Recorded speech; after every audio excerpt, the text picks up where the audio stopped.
right, everybody, here we are with another episode of Average Joe Sports Talk. This is our high school review show. I got Dax here with me this week and Shannon Woods. Our buddy Bo is on vacation. He'll be back with us next week. So we're going to keep things rolling. Starting out, we're going to go with Mr. Woods here, and we're going to talk about the Etowah game this week. Etowah had another big win against Sardis. Was it 36-0? Yes. 36-0.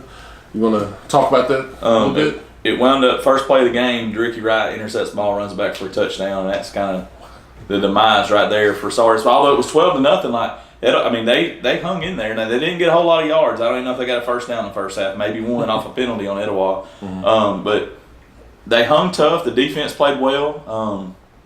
Etowah wound up getting another pick six from Ricky. He actually wound up with 4 touchdowns on the night. Wow. The defense for Etowah is, and again, I hype them up every week, but they're insane. If your team's playing Etowah, go watch it. No matter how you think it's going to end up, go watch it and watch a special defense play ball, because they're good. I mean, they are in every facet of the game. They can stop the run, they can stop the pass. And they're not the best in the history of the world. And it seems like I hype them up every week, but I do. And they score touchdowns that gets Etowah's final score is like 36-0. If they didn't score a touchdown, then we're talking about a 12-0, 18-0 game. Right. Because the offense is just plods along. I don't understand. The only, like we just talked about a second ago, the only place that Sardis could match up with us on that field, and this is from the stands watching the game. And, it's not a professional opinion, obviously, but it's on the interior line. They're going to be man for man with us on the inside, and we still try to pound the ball. And I actually felt bad for Trent Davis. We're pounding the ball, and this kid last week we run a screen pass against Crossville, something we should do. We should run screen passes, get our athletes in space, and let them do what they do, because we do have athletes all over the field. But instead we had the ball Trent say, go run into this 5-man front here, and get 2 yards, and I just don't understand that. Get him in space, because he's a special athlete. Your receivers are special athletes, and Nana had an 89-yard touchdown run called back on a holding penalty, but at the same time it was kind of a speed play that got him to the edge. Mm-hmm. And I think he may have actually just bounced it to the edge. I think it was actually supposed to go through maybe the 5-hole. I don't know, but it looked like he bounced it out and got to the edge, and which is what we need to do, because that's the kind of team we need to be. I understand you need to test the middle to set that up, but goodness gracious, we're just handing the ball off. Yeah. And then the only pass we throw is a deep pass. We throw a go route it's like watching our A-team football. Our A-team football team does that. We run a single wing offense, and if we'll run play action and it's a go route. We don't have anything outside that because it's an A-team. You're probably not going to, and that's what it's like watching Etowah's offense. And they better get that figured out pretty quickly, because when you start getting the teams that can go athlete for athlete, like in the playoffs, even Boaz, Boaz looks really good. Yeah. We need to get an identity on offense. You can't rely on the defense every game to score touchdowns. And that sounds like it sounds like I'm bashing Etowah. I'm not. I love Etowah. I'm passionate about Etowah football. And I see the same thing. I'm not a fan of us being up 36-0, throwing a go route in the fourth quarter where our starting quarterback, we're not that team. We're not the team that's going to go out there and do something like that. Now, there may be something inside that I don't even know about, because, again, I've not talked to anybody about this game. This is just my opinion from the stands. The offense needs to find an identity. We need to get our playmakers the ball in space, let them create. We return kicks for touchdowns. We get defensive touchdowns. If we don't get those, then the games are a lot closer. Other than Crossville. Right. We run a screen pass against Crossville. We did run a screen pass. We did run one at the end of the game when our JV was in. We did run the JV halfback screen pass, which was awesome. I love seeing that. Right. But let's do it to start the game off. Let's get some people. We don't run plays to set up plays. You know what I mean? Like, we don't see. Right. It blows my mind. But anyways, they'll get it figured out. I hope Coach Knowles is a good coach, and he'll get a hold of them.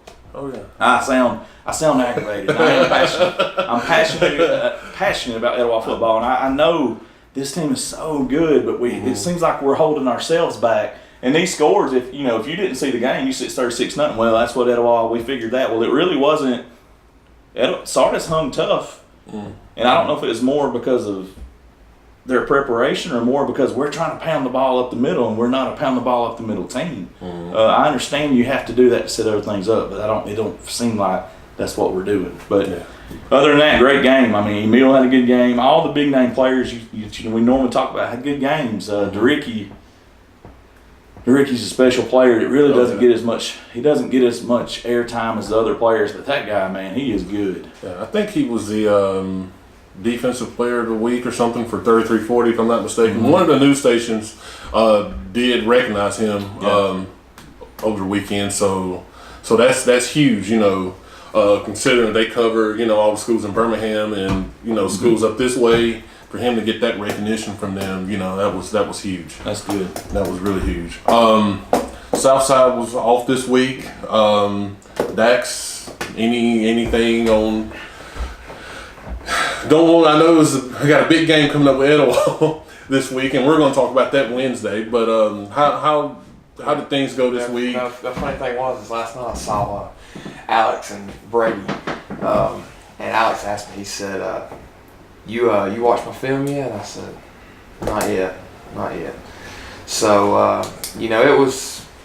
I'm excited to play them. I mean, I don't have anything against them over there. Great football team. Coach Noel's done a great job over there.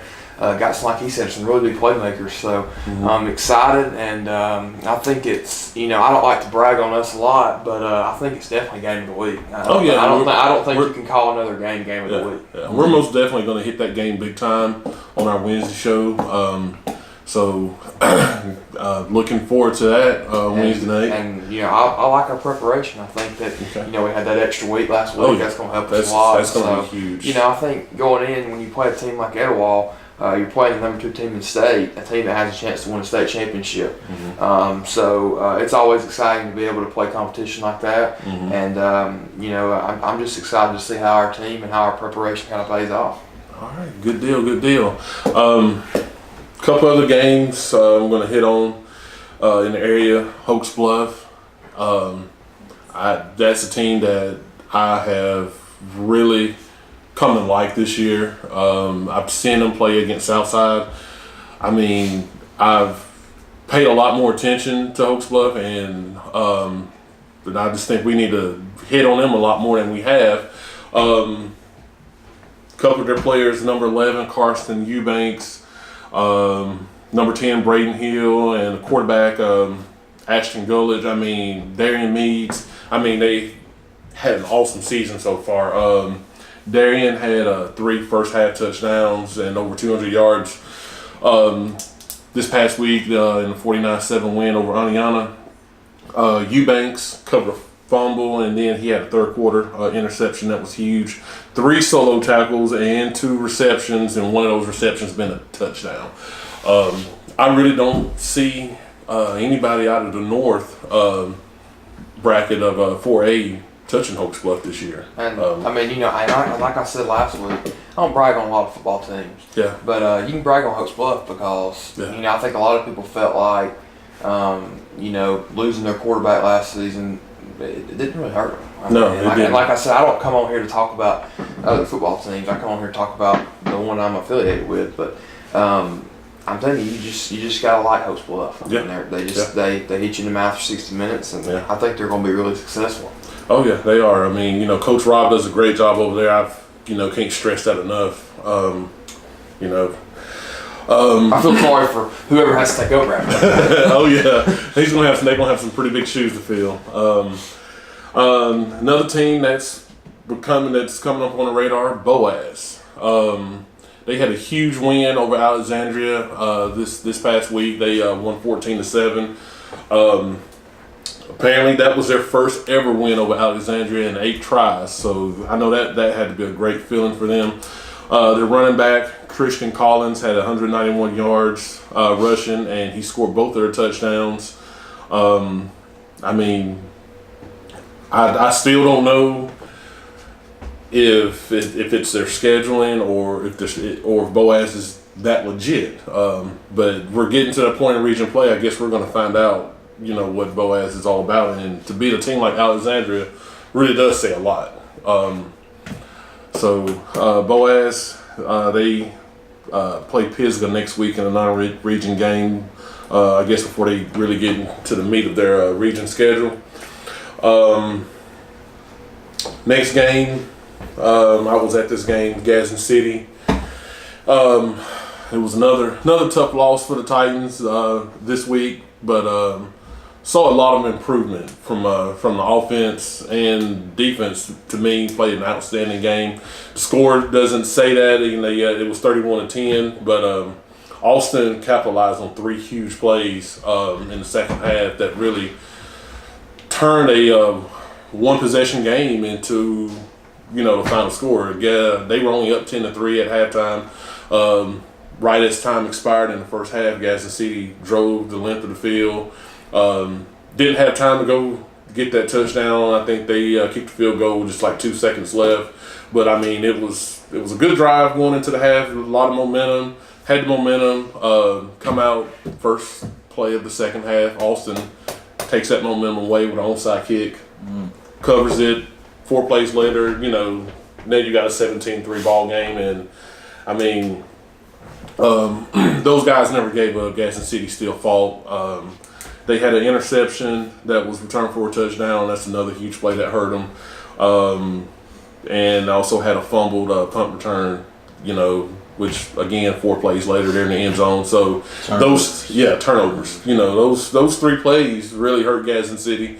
The offense actually outgained Austin 237-198, and 213 of those yards were on the ground. So the offensive line is coming together. They're able to move the ball.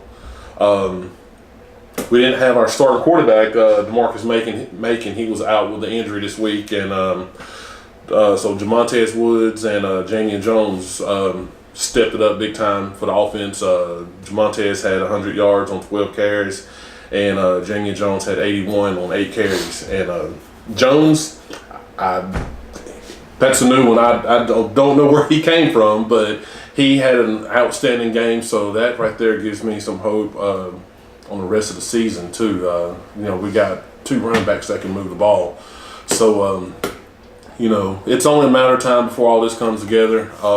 And once again, to all the Gadsden City fans, please stay off social media with the negative comments. The players see it, and it gets really old. And I've spent a lot of time defending the players and the coaches. If you want to, to me, if you're a true fan, instead of bashing, the team and the coaches or whatever, volunteer, go join the Booster Club, do something positive and stop with the negativity, because that's not how the Hoovers and the Thompsons, that's not how they operate their programs, So, join the Booster Club, and stay off social media with the negativity, But moving on, Trussville and Hoover. Huge game in the Birmingham area this week. Didn't see that score coming. Nope. Did not see that coming at all. Woods, any thoughts on that? I didn't see the game, and I just saw the score. And I don't know, Bo actually called yesterday and was talking to me about that game. Yeah. And he said, sometimes quarterback, if he has a turnover or 2, he gets right on it, just kind of, instead of, thinking about the next play, he's still thinking about that play, and it snowballs and gets out of control. Mm-hmm. I don't know that that's what happened. I don't know the stats in the game. He did. Ashford did get picked off twice, and I think one of them was returned for a touchdown. Yeah. From the looks of it, though, the Trussville offense, they call themselves Husky Fast. Apparently, they were Husky Fast. They had over 357 yards rushing. Paul Tyson, 256 yards passing. 609 total offensive yards. That's scary good for a high school, And this is a team that Hoover beat pretty handily. In the playoffs last year. So yeah. You see 609 yards. 609 yards of total offense. That's scary. That's impressive. Yeah. Against the Hoover for sure. Yeah. So I don't know what was going on with Hoover Friday night. I don't know if they were still hanging on to that win over Thompson, but that's I don't know. I was shocked. Dax actually put me on that game and told me to score, and I was like, "You got to be kidding me!" when I saw it. You have any thoughts on that? I mean, I don't really think it defines who Hoover is. No. And like I said, I don't really like to comment on a lot of teams, other than like I said. But I mean, Hoover as I think became so accustomed to winning. So when they lose, it's like a shocker to everybody. Yeah. And I think that just goes to show you what Coach Niblett and even Coach Pros before him has been able to accomplish and kind of create a dynasty over Hoover. So I mean, for the most part, when you lose like that, it does hurt your confidence a little bit. But I don't count Hoover out. No, I kind of feel sorry for the next team they play. Is that an area game or region? Was that an area game? Yeah, that was a region game. Region, yeah. Wow. So that's that's really gonna shake up that region a little bit. Area, region, I don't know what you call it. I call it both. Yeah. Some people say that's a regional game. I thought, so you mean area? Oh yeah, area. And then you say region. I don't know what to call it anymore. Yeah, that's going to create a little chaos down there in that region because you got Mountain Brook still undefeated. You got Hoover and Thompson both with one regional loss apiece now, and Trussville's sitting undefeated in that region. So that's going to be.